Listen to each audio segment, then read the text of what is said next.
plaintiff, Tiffany Morales, was 9 months sober when she started dating the defendant, and she thought he was the man of her dreams. However, after they got engaged, Tiffany says the defendant became controlling and enabled her relapse, so she's suing for emotional distress. Defendant Marquis Shambles says throughout his relationship with Tiffany, he did nothing but try to help her stay sober and stay safe. Marquis claims he was traumatized by Tiffany's relapse and drug use, and he's countersuing for car damages and emotional distress. All rise. This court is now in session. The Honorable Judge Greg Mathis presiding. You may now be seated. Start with you.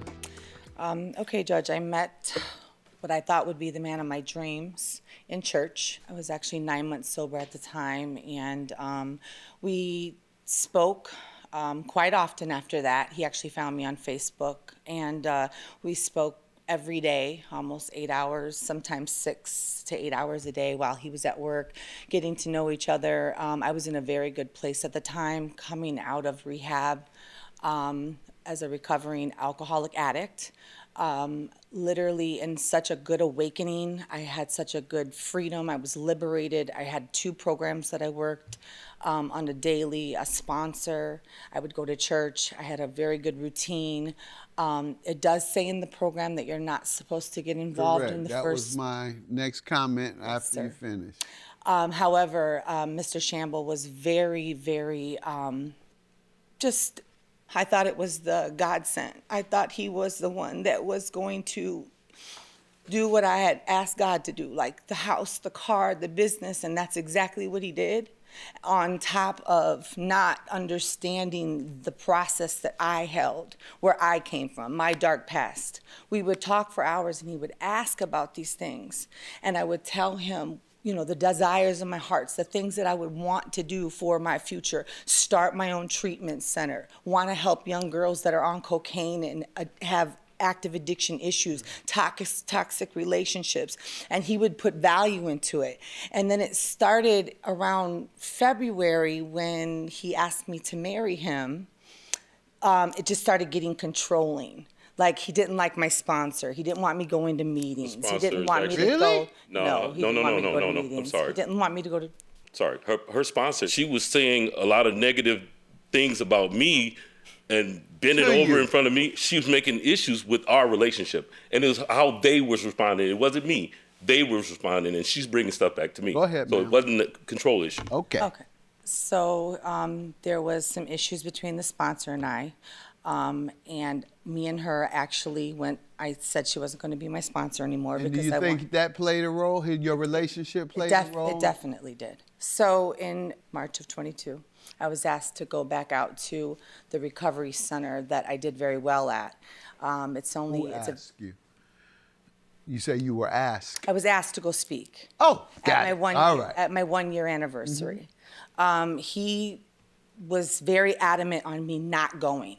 We needed to save money for the house. We needed to save money for furniture in the house. Don't go, you don't have the money for it. We have to buy the house. We're always looking at houses. Sorry, sir. She wanted me to pay for it, and I didn't have the funds to I do did so. not want you to pay for it. Sorry, me Objection. paying for something that I'm already paying for other things They were going to pay for it. So it is not that I didn't want her to do it. I just don't have the money to give it to her. You're right. And so with her meaning to want to be there, and I know how much it meant to her, I even tried to see if I could set some things aside. So it wasn't that I was trying to discourage her from going, because that would have been a good thing for her to actually do. Wow. But it's not that what she's saying. I was very hurt because I wanted to go, but I didn't want to ruin the relationship. I thought marriage was happening. I had a ring on my finger 1 month, and then he'd ask for it back. I talked to him How for many times did that happen? 3 times. Oh, hold on. Let me say something. Excuse me. Number one, when I went over her house one time, I walked in her room and I seen a guy she was actually doing drugs with, running the street with. He was still writing her, and they were corresponding back and forth. I said, "What is this?" And she told me about the guy, so I knew his name already. And I was, why are you still talking to him? And then my trust started kind of dwindling down, and that was after I gave her the ring. This is all after that fact. I went to go get her from a place she wasn't supposed to be. Number one, she was at a bar. Number two, it's a place she used to roll at all the time. And I'm like, you don't need to be there, right? You would join me for a beer. Excuse me. At this point of time that I literally went over there, listen, to look after you, period. To look after you. I got there, she's dancing, she's doing this, doing that. That's her own stomping ground. I said, you don't really need to be here. I said, can we leave? Now, outside of sitting there, and I did have one beer, and that's because I'm patronizing. Now, sitting there on doing that, she's, give me another one. Give me another one. She's in the car. I'm like, look, you cannot drive the car home. Guess what she did? Jumped in the car. She got 4 DUIs already. She jumped in the car, took off. And I'm like, why are you hitting it like that? Like, you can't drive home like you got some sense? Get home. Literally, she took out her bra and literally did a bump in front of me and said, oh, I'm sorry. I said, what are you doing?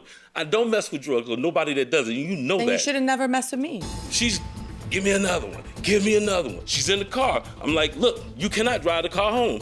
Guess what she did? Jumped in the car. She got 4 DUIs already. She jumped in the car, took off. And I'm like, why are you hitting it like that? Like, you can't drive home like you got some sense? Get home. Literally, she took out her bra and literally did a bump in front of me and said, oh, I'm sorry. I said, what are you doing? I don't mess with drugs or nobody that does it. You know and that. You should have never messed with me.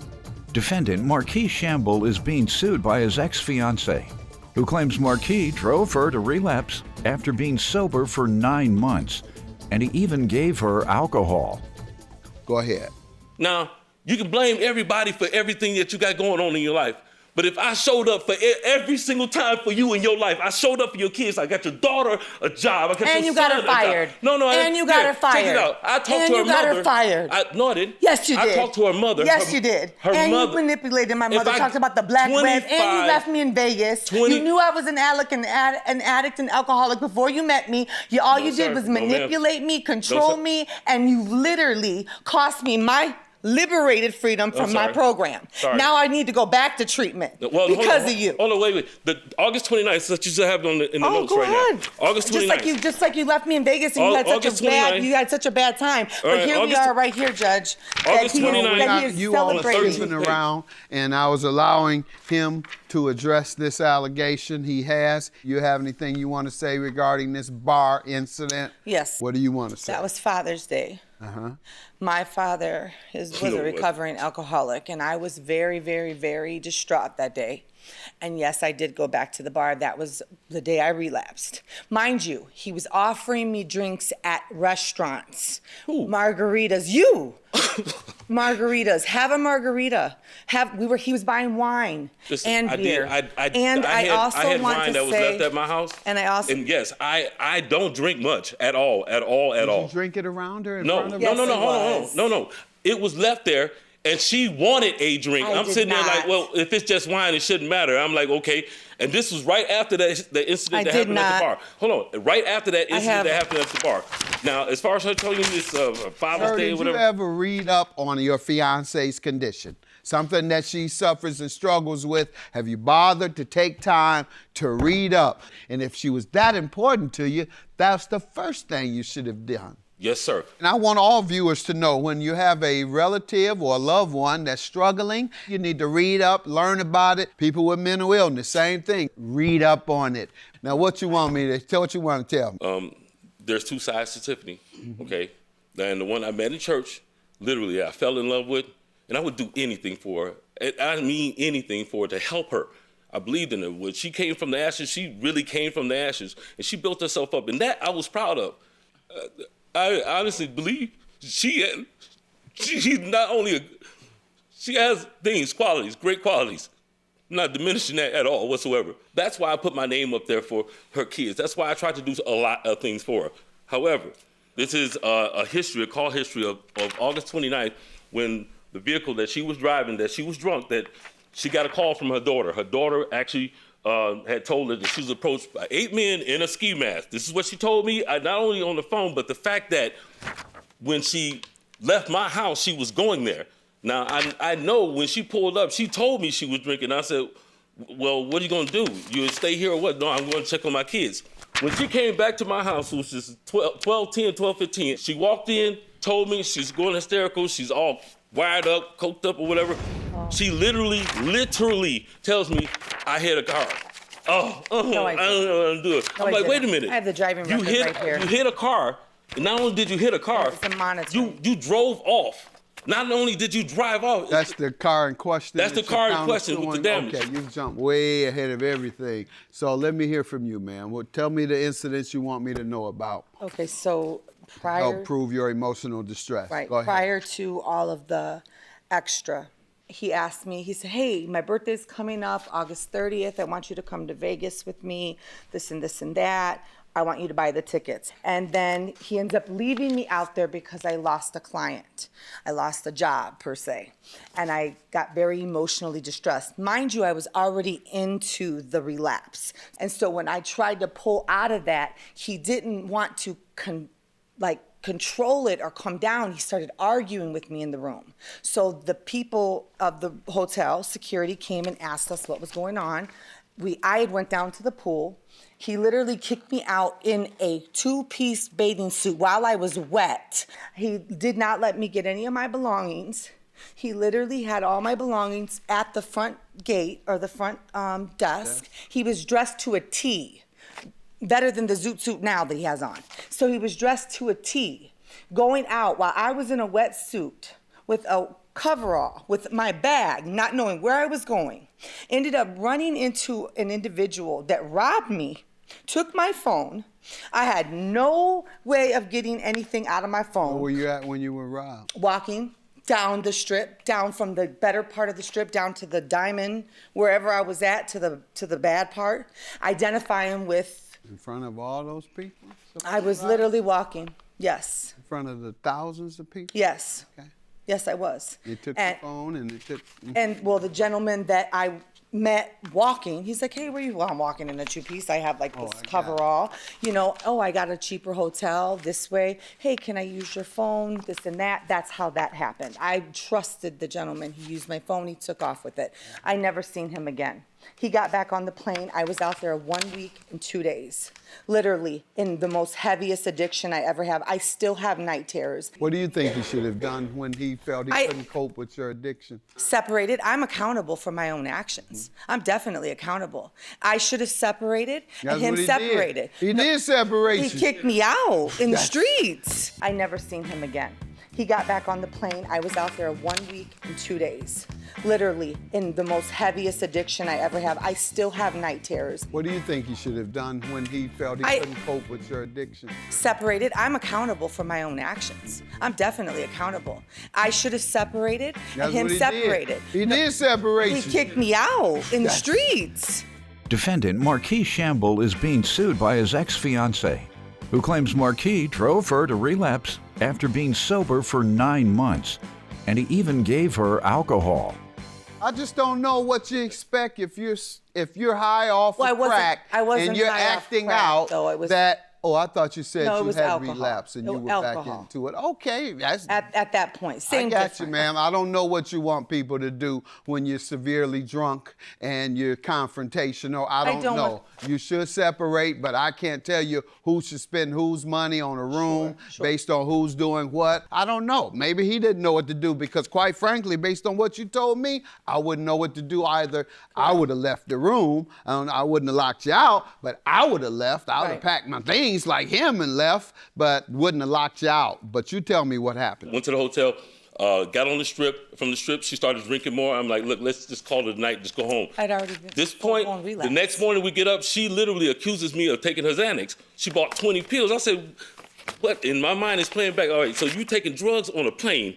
You crash the car. I'm prescribed Xanax. No, she don't even have insurance. So I definitely have. Listen, the whole point I'm making is that, ma'am, your name wasn't at the front desk to go and get a key to come back. No, he took my stuff off of the establishment, so I wasn't able to get a key. No, because I asked them. I said, "Am I able to get a key and possibly?" You know. So he used his card to check in. And, correct. All right. Yes. I did, Your Honor, offer her a room. They had the information. Here's the thing stating from her saying, hey, instead of you texting, I'm done. I did nothing but support her. And all I wanted to do was, he didn't support me. How to get a different room.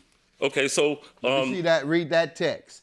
about how was this never- is what we there was need to never a do. different- Instead of me leaving you in the lurch, I'm going to get a separate room for you. No, Since yeah, we I are hit right here. volatile right now. No, he didn't. Yes, sir. No, he 3 didn't. times. I was not on the once. phone with my sponsor when he did this on FaceTime, and she literally was baffled. And I ended up falling worse into addiction because I ended up identifying with other people in that same area. Getting back home, thank God, alive, and wanting now to get into treatment. They have a bed open tomorrow at the Here. same center that I was at. Right here. What page? On page 11, sir. That's cool. Whatever you want. Sober up if you want to talk. If You not, just read that. Okay, that's cool. Whatever you want. Sober up if you want. If not, you can't come to my room, period. I don't need no problems. If you want a room paid for, let me know now. right. And on page 12, anything. That's when my that is phone the was third already time that I'm stolen. asking you. I don't want to see you out on the street, regardless of your situation. You got, Judge. I tried. I Next called her incident, mom. ma'am. So the next incident, I had already had my phone stolen. I had already gotten robbed. I was literally You staying. didn't have to, ma'am. He offered you a room. I did- Save all that, ma'am. Well, Save all that. Save all that. You know this ain't nothing nobody wants to hear from a crackhead who is relapsing, like somebody has done something to you. He has done not. zero to you. He's not. You relapsed in Vegas. I You relapsed did all before. this to yourself. He's done nothing to you. And you come in here with these dope fiend crackhead stories and think that I'm gonna jump on your side and start crying with you after you've done this to yourself. After years and years and years of knowing what this does, you go over and you say, well, he made me drink. He didn't. made me do I'm that. Is what accountable. you said. You did say at one point he made you drink. I'm accountable for my own Well, actions. then act like it. Don't come in That's why here I'm trying to get acting like he's the devil when in fact he's done nothing but try to help you and your children. Go ahead. What else you want me to know about? I would like to say that when I was on my way out of the hotel, that's where I met Man, the we're gentleman. done with that. He offered you. I don't want to hear anything else about that hotel. that's- He offered you one. You made this man look like the devil. Well, and you he know- showed me Okay. where he was the most If generous and if I would've courteous man got- he could be. So you're not in recovery at all, ma'am. You're demonstrating dishonesty. I'm Number saying one rule. literally with You're the 1 demonstrating. I year know it. I and the know 1 it. You're year. demonstrating no remorse or regret for your actions. Number two, you're blaming your other people for your problem. Number three, everything you're doing is against recovery. I see why you relapse, and you will continue to relapse if that's the attitude you're going to take That's about fine. life Trying- and about other people who've done nothing but try and help you. You're not in recovery at all, ma'am. You're demonstrating dishonesty. I'm Number one rule. literally with You're the 1 demonstrating. I year know it. I and the know 1 it. You're year. demonstrating no remorse or regret for your actions. Number two, you're blaming your other people for your problem. Number three, everything you're doing is against recovery. I see why you relapse, and you will continue to relapse if that's the attitude you're going to take about other people who've done nothing but try and help you. Defendant Marquis Shamble is being sued by his ex-fiancée, who claims Marquis drove her to relapse after being sober for 9 months, and he even gave her alcohol. What else you want me to know, ma'am, for your emotional distress claim? I would really like to get back into treatment, so that's my next move. I will take accountability for everything that you just said, because in the state of mind that I was in and the state of mind that he put me in, I cannot say it was his fault, because it wasn't. I chose to drink. I chose to do those things. I am choosing to get back into recovery. I would like to get back into treatment, to reestablish, to grow, to try to really work the program, because it doesn't work if you don't work it.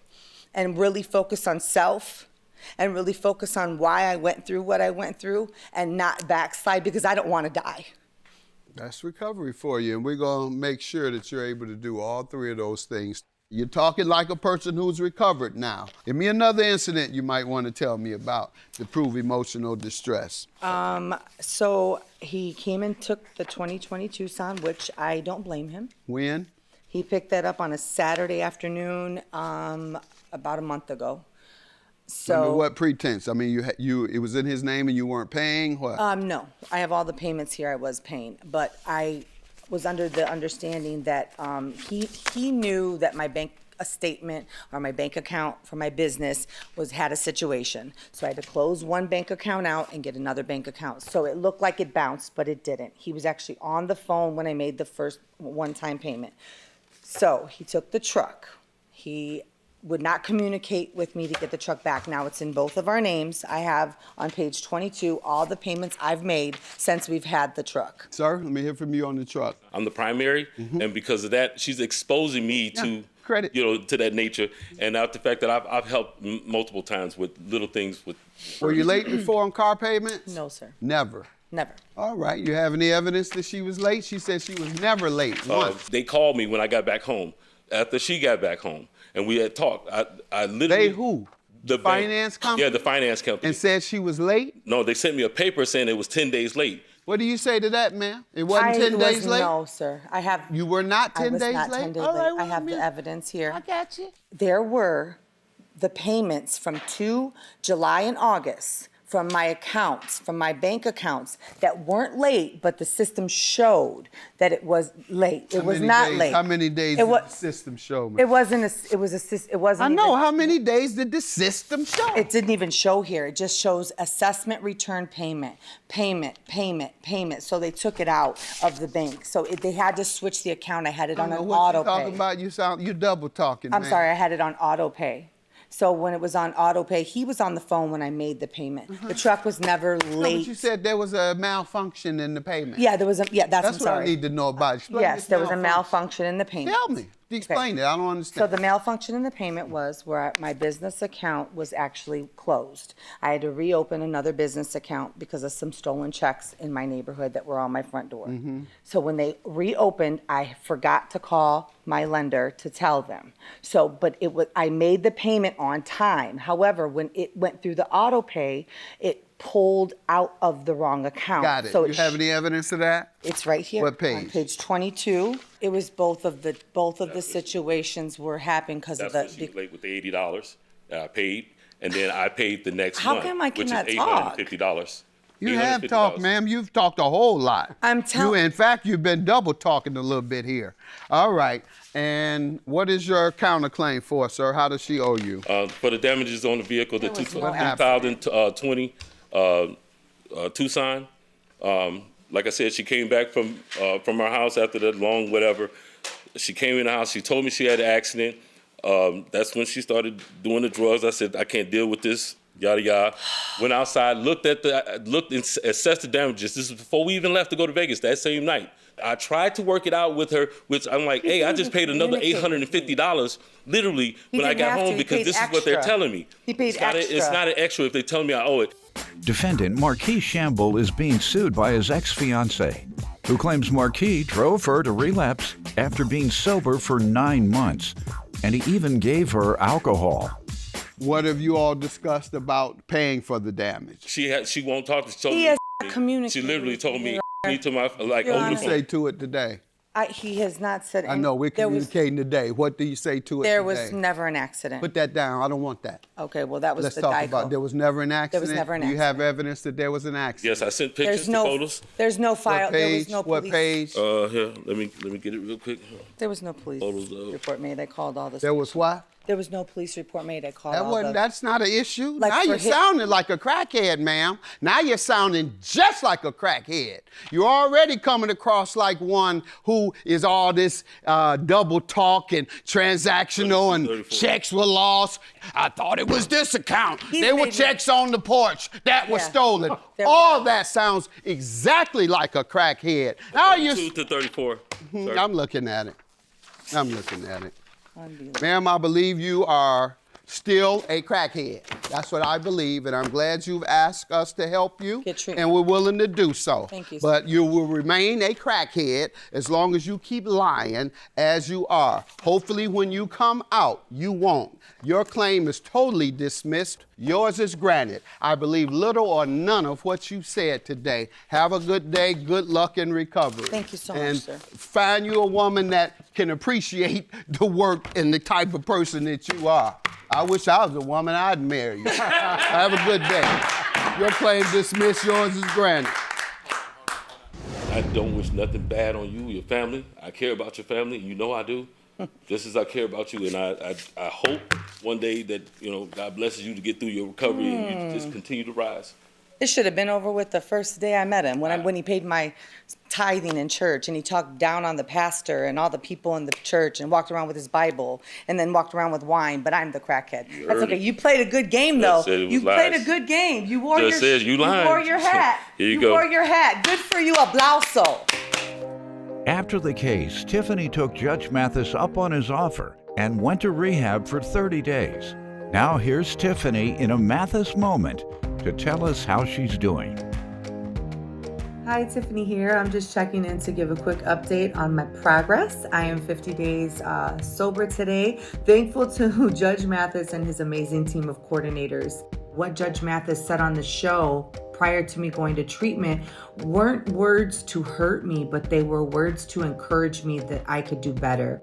I'm going to continue on my journey, Judge Mathis, and I'm going to spread the seed of hope to people that really want change. So, Judge Mathis, again, thank you for just an amazing opportunity.